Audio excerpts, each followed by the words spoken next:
Shalom,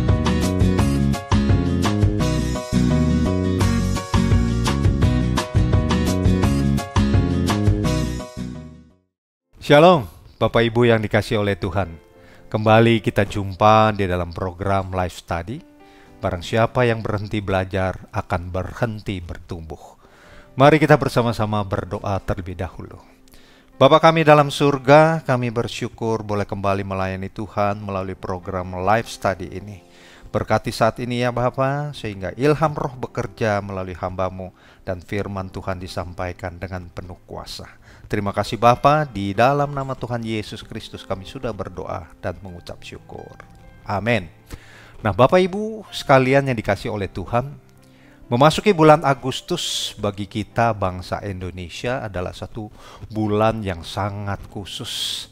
Dan tentunya bagi bangsa Indonesia ini adalah bulan kemerdekaan. Dan tepat nanti tanggal 17 Agustus kita akan merayakan bersama-sama Hari Kemerdekaan Republik Indonesia yang ke-79. Nah, berkenaan dengan itu, mari kita bersama-sama belajar daripada firman Tuhan bahwa di dalam kekristenan juga ada yang namanya kemerdekaan. Dan kemerdekaan itu adalah kemerdekaan yang sejati. Saya percaya Bapak Ibu, setiap bangsa yang memasuki kemerdekaannya itu bukan melalui hal yang gampang. Selalu ada yang namanya pertumpahan darah atau ada korban untuk bisa mencapai suatu kemerdekaan, untuk bisa mencapai suatu kebebasan dari sang penjajah. Demikian juga dengan kita bangsa Indonesia.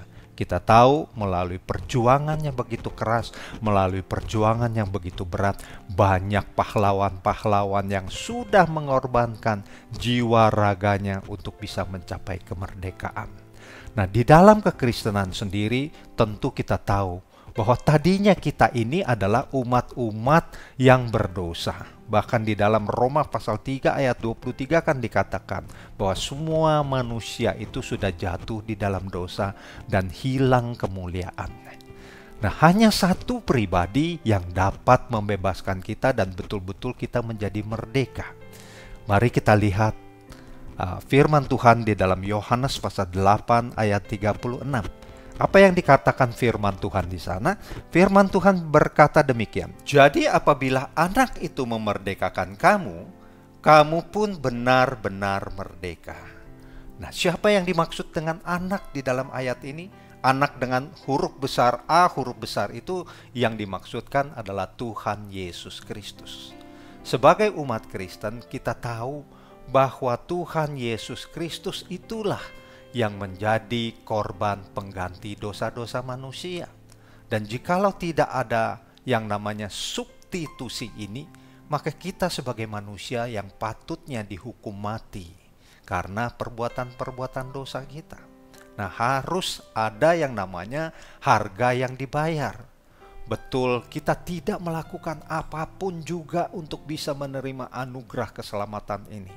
Tetapi jikalau kita melihat pribadi Yesus yang pada malam itu bagaimana dia menerima penderitaannya, bagaimana dia menerima siksaannya, itu semata-mata karena kasihnya kepada kita, karena memang tujuan utamanya adalah untuk melepaskan kita umat berdosa ini dari tindasan dosa, dari penjajahan dosa, sehingga kita boleh dikatakan bebas dan merdeka karena korban Kristus di atas kayu salib.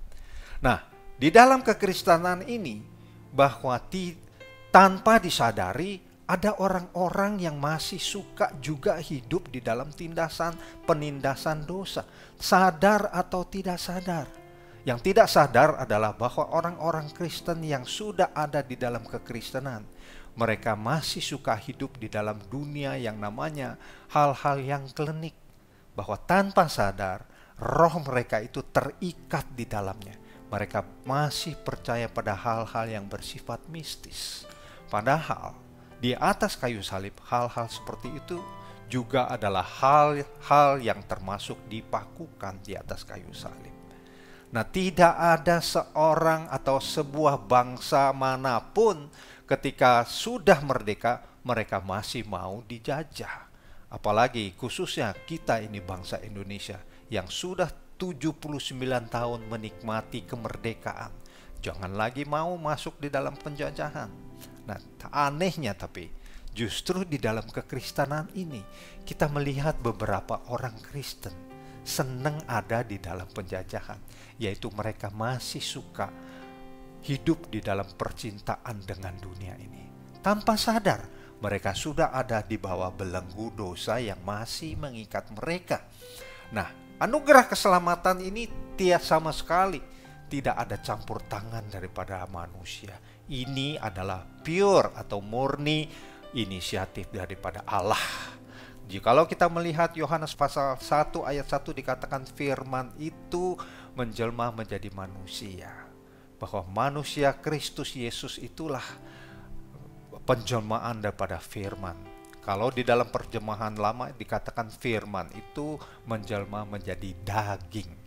Memang Kristus Yesus itu selama hidupnya di dalam dunia ini mengenakan yang namanya natur manusia, tapi manusia yang tidak berdosa. Manusia yang berdosa harus ditebus oleh seorang manusia, tetapi manusia yang betul-betul bebas, merdeka daripada dosa. Nah, coba pikirkan ini. Tidak ada seorang terhukum atau terdakwa hukuman mati yang sudah dibela oleh pembelanya dan kemudian dinyatakan bebas daripada hukumannya. Dan kita tahu bahwa di dunia ini terdakwa hukuman mati itu harus ada substitusinya, penggantinya. Siapa yang akan dihukum mati? Nah, di dalam kekristenan ini justru sang pembela lah yang menjadi substitusi kita, orang-orang berdosa ini. Pembela itulah yang akhirnya dihukum mati karena dia menanggung dosa-dosa kita. Dan tidak ada seorang terhukum pun yang setelah divonis bebas murni mau kembali menjadi seorang terhukum. Tetapi memang ini ajaibnya hidup kekristenan itu. Banyak orang yang terus-menerus hidup di dalam kuk perhambaan, tetap di dalam kehidupan dosa. Kenapa? Memang hal-hal yang berdosa ini, daging kita ini memang paling enak untuk disenangkan. Jadi tanpa sadar kita tetap ada di bawah perhambaan dosa. Kita tetap ini menjadi orang-orang yang terjajah. Dan iblis paling senang kalau melihat orang Kristen boleh pergi ke gereja, tetapi jangan jauh-jauh daripada aku, katanya, daripada setan maksudnya. Nah, coba kita lihat dari Galatia 5 ayat 1. Apa yang dikatakan firman Tuhan itu di sana? Supaya kita sungguh-sungguh merdeka, Kristus telah memerdekakan kita. Karena itu, berdirilah teguh dan jangan mau lagi dikenakan kuk perhambaan. Firman Tuhan ini jelas dikatakan, jangan mau lagi dikenakan kuk perhambaan. Karena apa? Karena Kristus telah memerdekakan kita. Nah, karena anugerah keselamatan ini sifatnya cuma-cuma, banyak dari kita berpikiran karena cuma-cuma ini termasuk adalah barang yang murahan. Saya harus katakan, mohon maaf, ini bukan barang murahan. Memang anugerah itu gratis, tetapi ini bukan daripada barang murahan sama sekali. Bahwa korban Kristus di atas kayu salib itu harus kita hargai. Jikalau kita tidak menghargainya, kita sama juga dengan orang-orang yang menista kemuliaan Allah. Nah, inilah yang menjadi kekeliruan daripada orang-orang Kristen. Bahwa ada ayat yang berkata begini. Galatia pasal 5 ayat 13. Saudara-saudara, memang kamu telah dipanggil untuk merdeka, tetapi janganlah kamu mempergunakan kemerdekaan itu sebagai kesempatan untuk kehidupan dalam dosa, melainkan layanilah seorang akan yang lain oleh kasih. Kekeliruan orang Kristen ketika kita sudah dimerdekakan, kita ini berpendapat, oh, gak usah takut. Jikalau kita berbuat dosa, ada yang namanya anugerah keselamatan. Pasti kita diampuni. Pasti kita diampuni. Jangan khawatir. Tetapi inilah yang menjadi kekeliruan kita. Jangan hidup tetap di dalam dosa. Karena ada ayat yang mengatakan, waspadalah, Allah tidak mau dipermainkan. Apa yang ditabur seseorang, itulah yang akan dituainya. Sayang sekali kalau kita sebagai orang Kristen yang sudah dimerdekakan, sudah dibebaskan dari kuk perhambaan dosa itu, masuk kembali di dalam perhambaan dosa. Karena dengan demikian sama juga kita dengan menistakan anugerah keselamatan yang datang daripada Kristus. Mari kita lihat dari 2 Korintus pasal 3 ayat 17, apa yang dikatakan oleh firman Tuhan di sana. Sebab Tuhan adalah roh, dan di mana ada roh Allah, di situ ada kemerdekaan. Roh di dalam Alkitab ini ditulis dengan huruf R besar. Jadi dapat kita bayangkan, jikalau orang yang sudah dimerdekakan mengklaim diri sudah menjadi Kristen, dimerdekakan oleh roh Tuhan, tetapi tetap hidup di dalam dosa, itu artinya sama juga dia di dalam hidupnya tidak ada roh Allah. Mudah sekali untuk menerjemahkan ayat ini. Sekali lagi saya ulangi, sebab Tuhan adalah roh, dan di mana ada roh Allah, di situ ada kemerdekaan. Berarti setiap orang yang mengklaim dirinya hidup di dalam kekristenan, hidup di dalam roh Allah, dia harus bebas, dia harus menjadi orang yang betul-betul merdeka. Dan jikalau dia masih senang hidup di dalam dosa, berarti di dalam hidupnya sama sekali tidak ada roh Allah. Nah, selanjutnya dikatakan, lalu bagaimana kita bisa tetap bertahan dalam kemerdekaan yang sejati itu? Kita perlu tahu ayat-ayat apa yang bisa menguatkan kita untuk tetap hidup di dalam kemerdekaan ini. Mari saya ajak Bapak Ibu sekalian untuk melihat di dalam Yakobus pasal 1 ayat 25. Apa yang dikatakan firman Tuhan? Tetapi barang siapa meneliti hukum yang sempurna, yaitu hukum yang memerdekakan orang, dan ia bertekun di dalamnya, jadi bukan hanya mendengar untuk melupakannya, tetapi sungguh-sungguh melakukannya, ia akan berbahagia oleh perbuatannya. Nah, kita potong secara tipis-tipis ayat ini ya. Bagaimana dikatakan barang siapa meneliti hukum yang sempurna. Dan meneliti ini di dalam bahasa aslinya diartikan memeriksa dengan teliti, memeriksa dengan seksama, dengan sungguh-sungguh. Bahkan juga dikatakan seseorang yang membungkuk untuk mencari sesuatu barang di bawah. Berarti dia bukan hanya mencari dengan tetap berdiri dan matanya tidak melihat ke bawah untuk mencari barang yang hilang itu. Tetapi meneliti ini dikatakan betul-betul memperhatikan apa yang berharga yang telah jatuh atau hilang itu dari dalam hidupnya. Jadi meneliti ini dikatakan memeriksa dengan teliti. Kemudian yaitu dikatakan ia bertekun di dalamnya. Bertekun berbicara tentang kontinuitas atau terus-menerus, bersambung terus-menerus, bukan hanya berhenti satu saat. Oh, hari ini saya sudah membaca firman Tuhan, saya tidak perlu membacanya lagi, saya sudah mengerti, saya tidak perlu mengulanginya lagi esok, dan esok lagi. Tetapi dikatakan berbicara tentang kontinuitas dan terus-menerus. Jadi memang ini adalah ayat firman Tuhan adalah dikatakan suatu buku kehidupan, buku yang memberi kehidupan. Kita ini membaca Alkitab bukan semata-mata seperti membaca novel. Tetapi ketika kita membaca Alkitab, huruf-huruf di dalam Alkitab ini seolah-olah hidup di dalam kehidupan kita. Jikalau Bapak Ibu pernah membaca kitab ini, maka suatu saat ketika kita menemui hal-hal yang membuat atau menantang iman kita, kita teringat akan firman Tuhan yang pernah kita baca. Sehingga itulah yang selalu bisa membebaskan kita, memerdekakan kita dari rasa khawatir, dari rasa takut. Sehingga betul apa yang dikatakan oleh firman Tuhan, jikalau anak itu memerdekakan kamu, kamu baru betul-betul merdeka. Dan kita harus perhatikan dengan seksama apa yang ditulis oleh Alkitab, karena ini merupakan kehidupan bagi kita semua. Jangan lagi mau dimasukkan ke dalam perhambaan, karena kita ini sudah merdeka. Kita ini bukan lagi terdakwa. Kita ini sudah menjadi orang-orang yang merdeka. Kita ini sudah dibebaskan sama sekali daripada hukuman mati.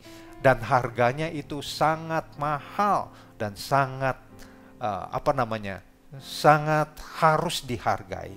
Dan setiap orang Kristen yang tidak menghargai apa yang menjadi pengorbanan Kristus Yesus itu adalah orang yang menista Allah. Dan orang-orang yang menista Allah tentu suatu saat akan menerima hukumannya. Memang sekarang kita nggak berasa. Kita seneng kok hidup di dalam dosa. Karena dunia ini memang menebarkan hal-hal yang bisa mendistract kita sekalian daripada jalan keselamatan ini. Kalau kita sudah hidup merdeka, ngapain lagi masuk di dalam hidup perhambaan? Dan tidak ada satu bangsa atau orang pun yang ketika sudah menikmati alam bebas masih mau masuk di dalam penjara. Dan untuk itu kita akan bersama-sama terus belajar firman Tuhan, terus mengerti akan kasih Allah, akan pengorbanan Kristus yang memerdekakan, sehingga kita tahu kita ini betul-betul adalah orang-orang yang merdeka. Kita ini adalah betul-betul orang-orang yang bebas. Dan kita ini adalah orang-orang yang betul-betul dan sungguh-sungguh tidak hidup lagi di bawah kuk perhambaan dosa. Nah, untuk itu Bapak Ibu sekalian, saya terus mendorong dan terus berdoa agar kita tetap tekun di dalam meneliti kebenaran firman Tuhan. Kita bertekun secara terus-menerus untuk kenal akan Tuhan. Karena bagaimana kita mau mengenal Tuhan dengan otak kita yang sekecil atau sebesar genggaman telapak tangan kita ini, untuk bisa mengerti akan kasih Tuhan yang telah menciptakan alam semesta ini yang begitu besar. Nah, kalau kita perhatikan dan meneliti hukum yang membebaskan itu, maka kita betul-betul merdeka. Dan orang yang betul-betul merdeka tentu adalah orang-orang yang berbahagia. Dikatakan di sini, ia akan berbahagia oleh perbuatannya.